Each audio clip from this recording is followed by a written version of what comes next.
네, 수험생 여러분 반갑습니다. 오늘은 2016 대입 수시 모집 면접 평가의 대비 방법에 대해서 안내 말씀드리겠습니다.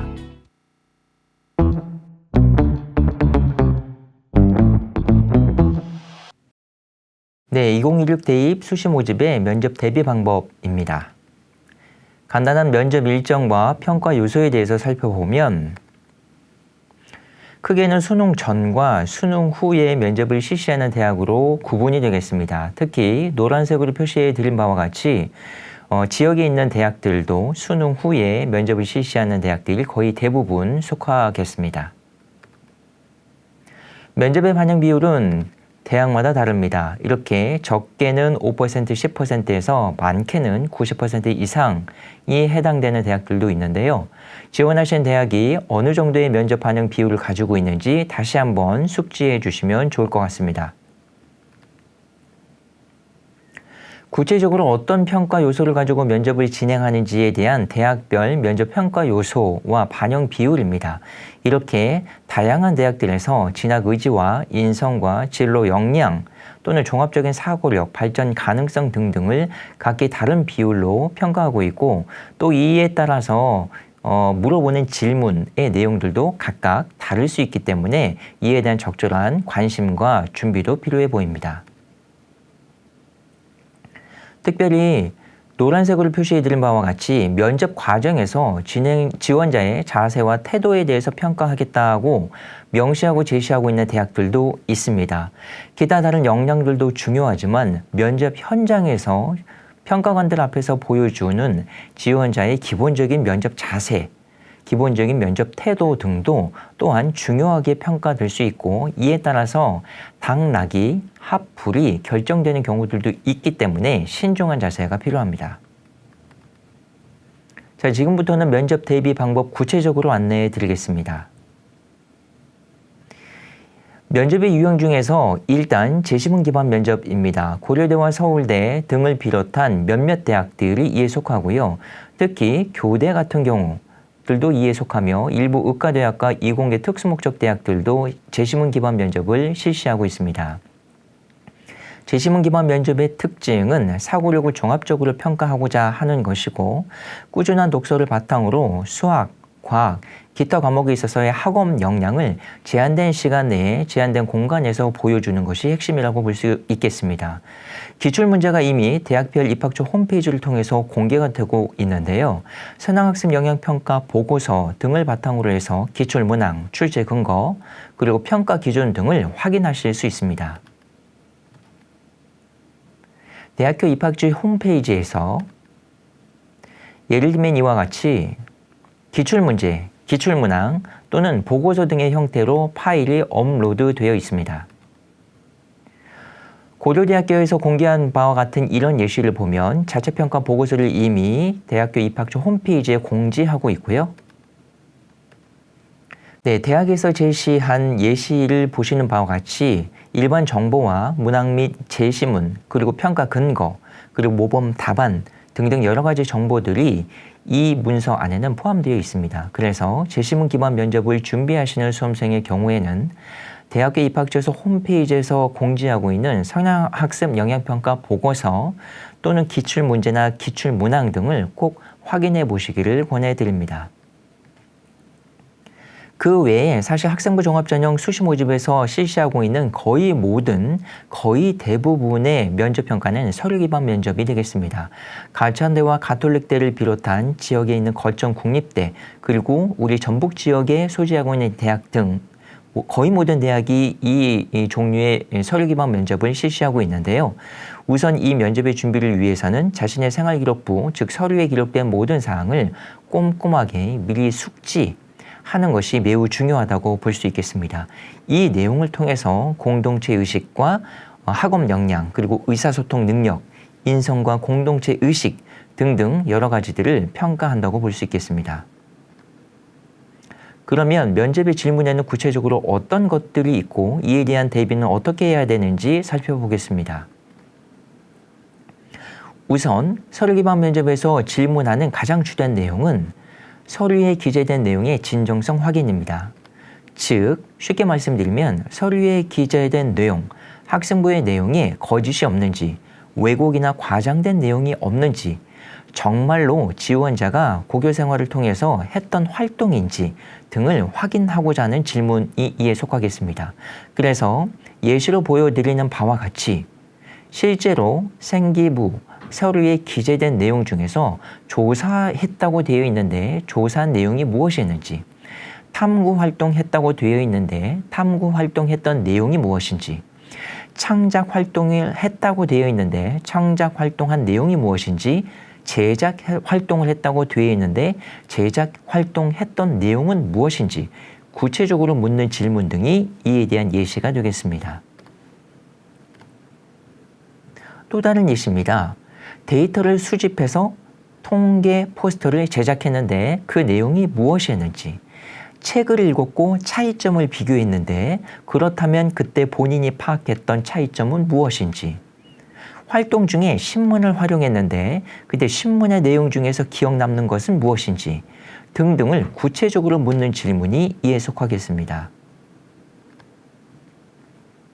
대학에서 학생부 종합전형 가이드북을 통해 제시하고 있는 예시입니다. 사회계층 이동의 유형을 분석했는데 그때 조사했던 사회계층 이동의 유형이 무엇이었는지 실제 사례를 들어서 예시를 들어서 설명해 주십시오.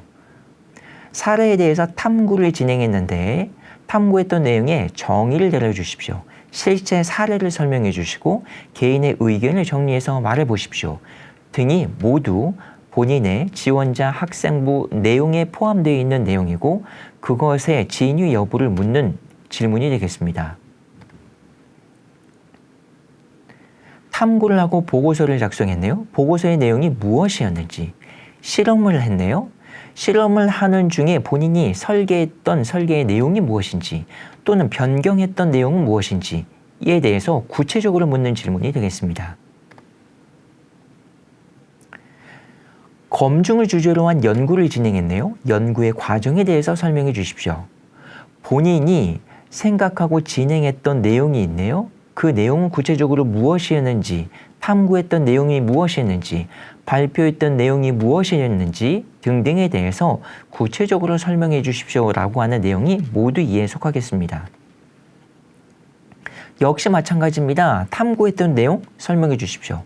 본인이 썼다고 하는 내용 설명해 주시고, 읽었다고 되어 있는 내용 설명해 주시고, 탐구했던 내용, 조사했던 내용 무엇이었는지 구체적으로 설명해 주십시오 하는 내용들이 되겠습니다. 자, 역시 마찬가지입니다. 본인이 직접 진행했던 내용, 그리고 발표하고 기록했던 내용, 그리고 작성했던 내용 등등이 모두 서류 기반 면접의 가장 중요한 진위 여부를 확인하는 질문이 되겠습니다. 진위 여부를 확인하는 질문의 가장 중요한 점은 본인의 생활기록부에 기재되어 있는 내용에서 질문이 시작된다 하는 것이고, 이를 위한 준비 방법으로는 뭐니 해도 본인의 학교 생활기록부에 기재되어 있는 각종 활동에 대해서 꼼꼼히 돌이켜보고 점검해 보는 연습이 필요하다고 볼 수 있겠습니다. 자, 다음으로 묻는 질문은 학생부의 행간과 여백의 내용을 확인하는 질문이 되겠습니다. 학교생활기록부에는 여러분들이 실행하고 행동했던 각종 여러 가지 탐구활동 그리고 조사활동의 모든 내용이 기록될 수는 없습니다. 학교생활기록부 한 항목당 기재 가능한 글자 수는 500자, 진로활동의 경우에는 700자가 입력 가능합니다. 즉, 모든 활동의 세세한 내용까지는 기록할 수 없고 여러분들이 했던 가장 중요한 내용들, 핵심적인 내용들만 선생님들께서 기재해 주셨다고 보면 됩니다. 그런데 구체적인 내용들, 상세한 내용들은 면접의 내용에서 확인하고 싶어 하는 겁니다. 다시 말씀드리면, 예를 들면 학교생활기록부에는 아이디어를 제안해서 반영이 되었다고 되어 있습니다. 그런데 구체적인 어떤 아이디어를 제안했고 반영했는지는 기재되어 있지 않은 겁니다. 그래서 질문하는 겁니다. 구체적으로 어떤 아이디어를 제시했고 어떤 아이디어가 반영됐다는 건가요? 또 사례를 제시하고 보고서를 제작했다고 기재되어 있습니다.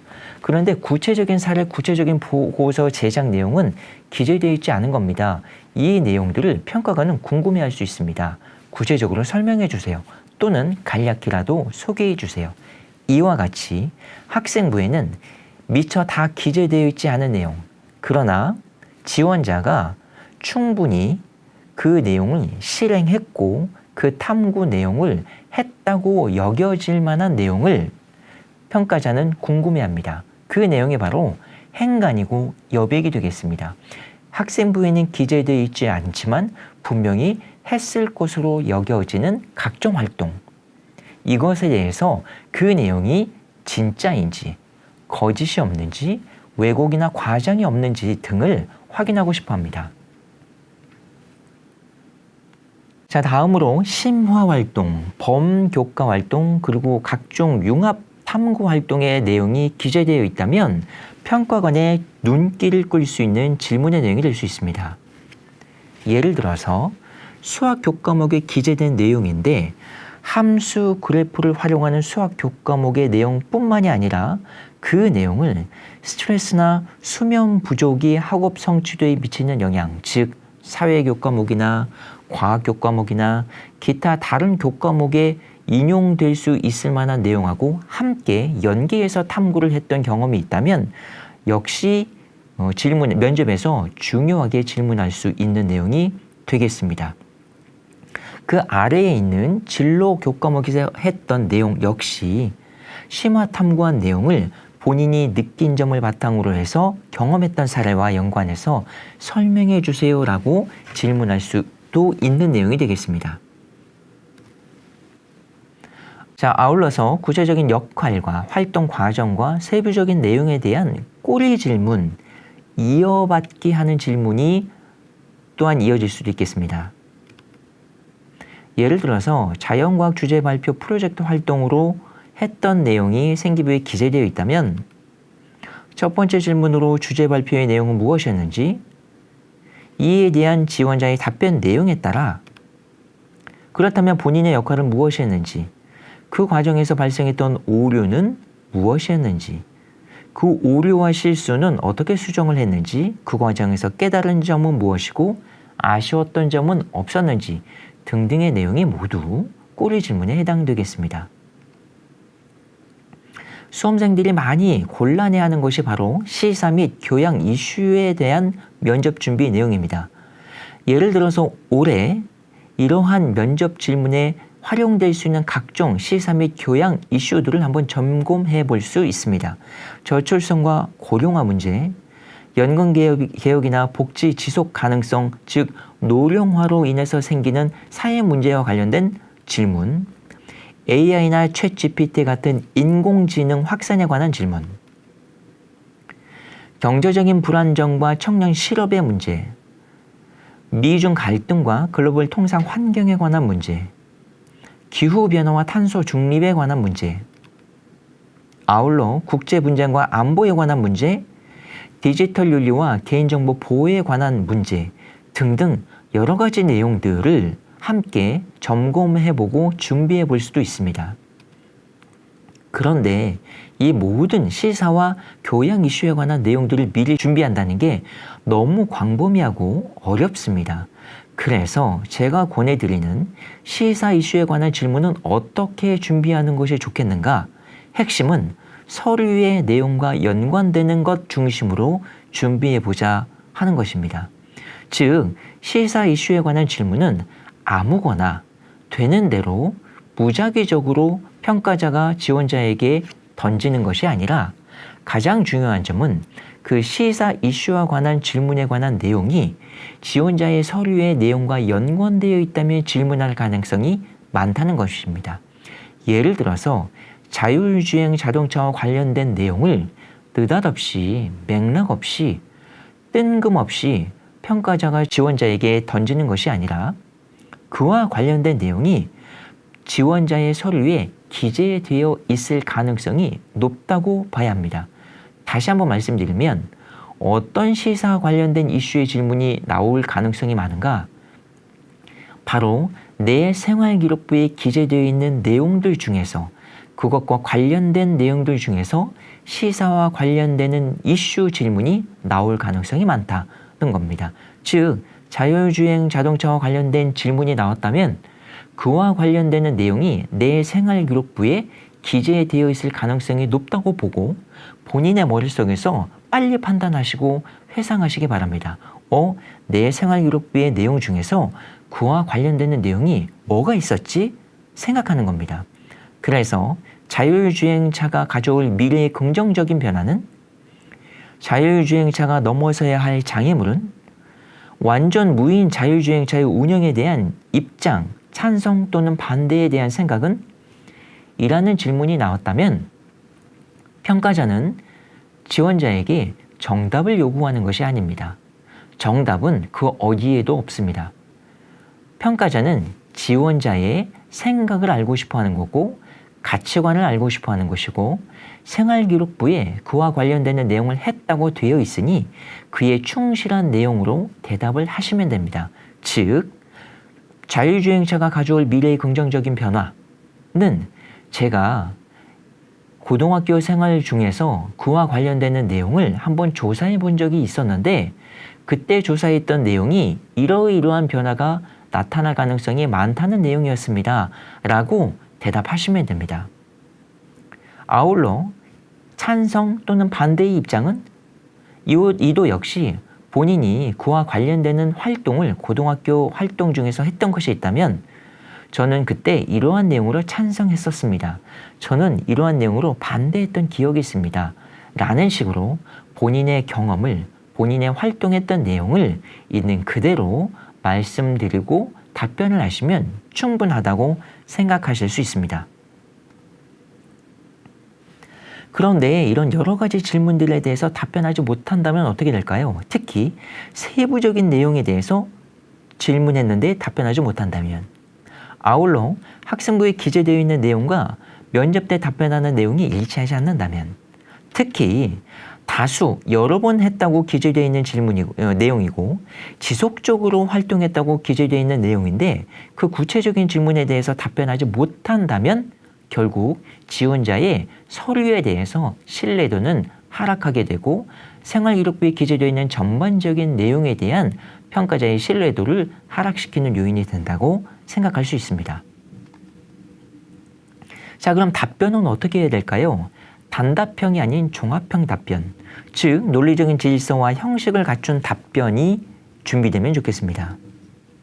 다시 말씀드리면 주장을 묻는, 나의 생각을 묻는 질문이 나온다면 자신의 주장, 그리고 그에 대한 이유와 근거, 그것을 뒷받침할 수 있는 예시를 함께 제시하면 좋겠고요.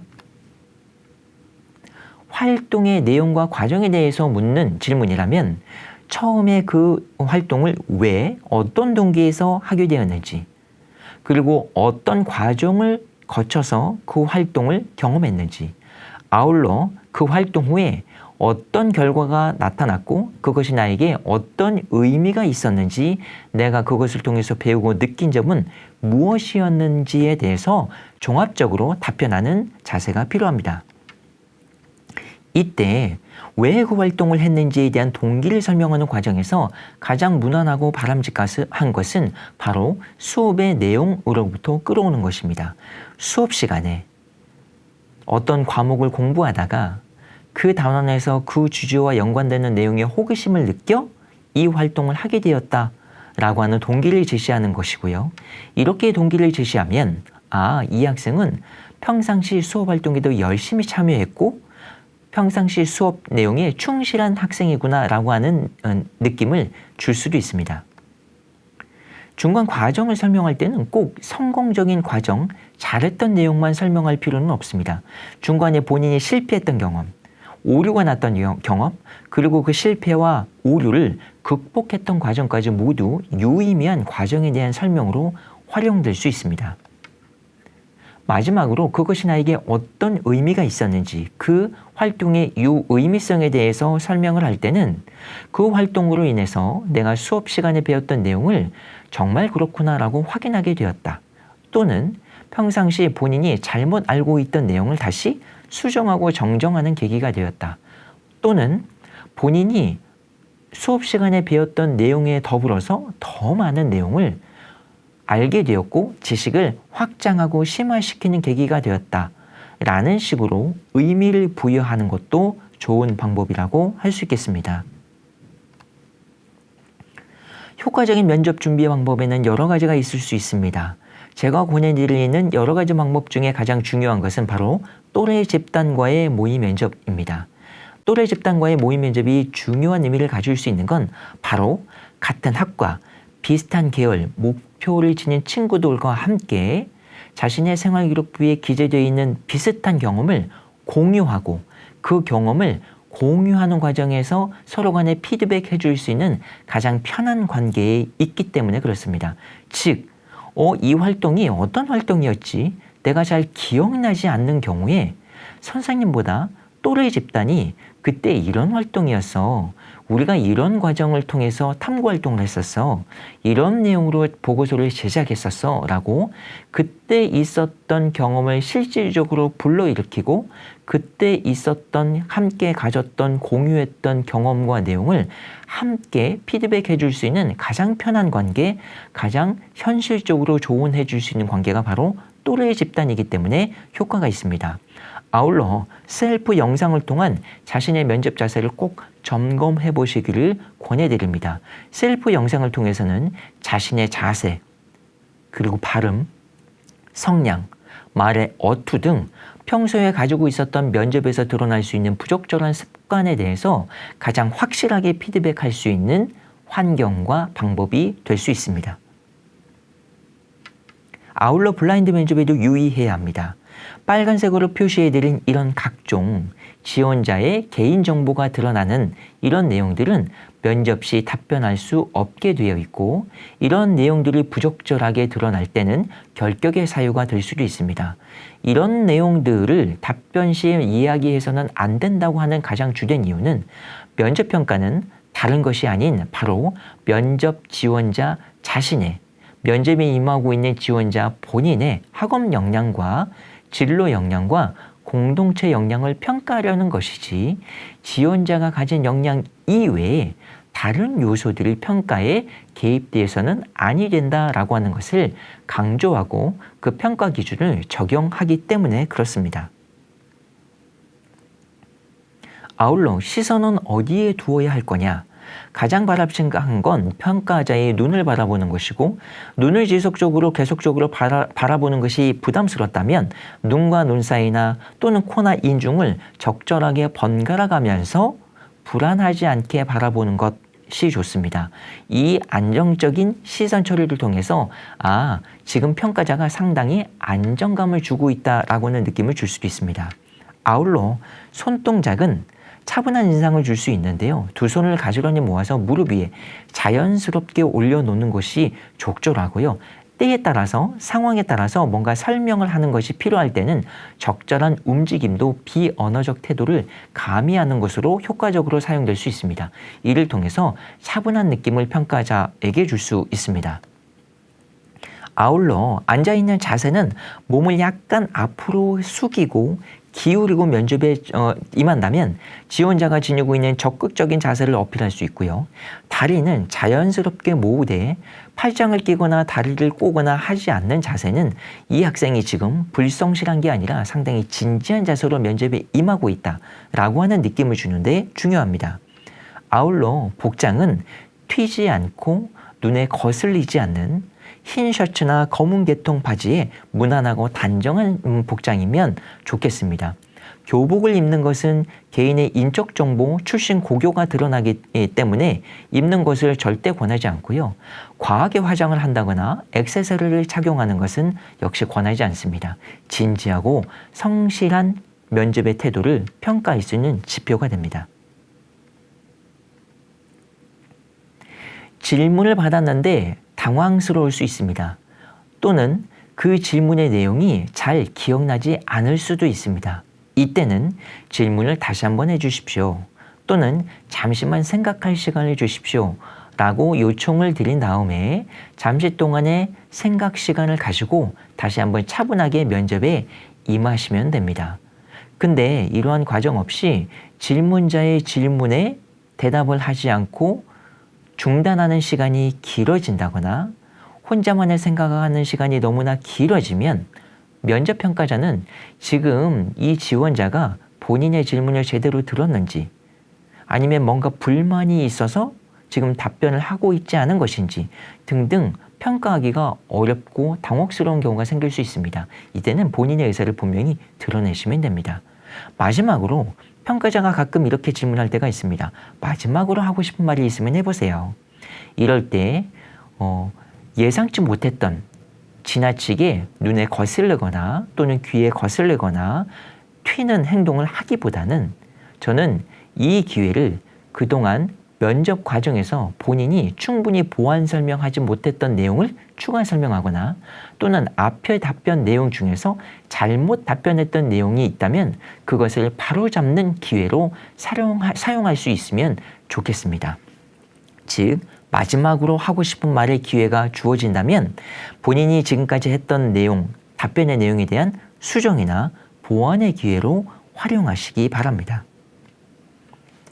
네, 지금까지 2016 대입 수시 모집의 면접 준비 방법에 대해서 안내 말씀드렸습니다. 좀 전에 말씀드린 바와 같이 복잡하고 어려운 과정이지만 잘 준비된 자에게는 합격의 가능성을 보다 높일 수 있는 좋은 기회가 됩니다. 앞으로 남아있는 기간 동안 잘 준비하시고 편안한 마음으로 차분히 준비하셔서 좋은 결과 얻으시기를 바랍니다. 감사합니다.